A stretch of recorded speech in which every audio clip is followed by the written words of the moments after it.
Hello, hello, hello guys. Maayong buntag o maayong odto, maayong gabi o maayong adlaw ka na tong tanan no. So nabalik na pud ta dire og tabi-tabi no. Kay wala naman ta na busy, wala naman ko nag 163. So karong adlaw guys, nanghala na jud ta og saging no. Permi medyo ko mangalag saging nga kanang saging nga with ginamos unta to nya kay wa man ko ginamos. Limonsito ra may daghan na to ani dire. Unya dai na amantay mantikas baboy mo na lay ato ang ipares anang saging. So while nagtakang ta sa saging guys, so mao na naga-prepare na ko para ako pare sa saging, na ko mantikas baboy ug patis.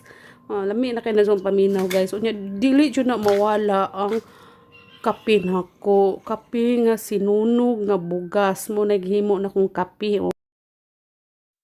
So yan guys, ato anang gitak ang atong saging og kape. Anya maghulat na lang ta nang mabukal siya no. So while naghulat guys, naamang ko'y gamay mani. So kaon sa ko gamay mani, na relax ako diha while waiting sa ato ang kape nga mabukal og ang saging nato nga maluto. So luto na atong saging oh.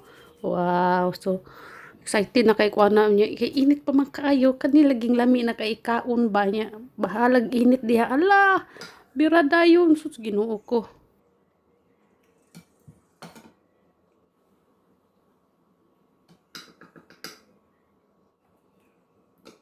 Unya sus Ginoo ko day, narimtan madig akong kape day, nadugay na akong kaon, wala man ko'y mainom diing kape. So sa mo pa pagsala sa akong kape. Oh sus, kani laging excited kay na mukaon og saging nga parisan o kanang mantika sa baboy.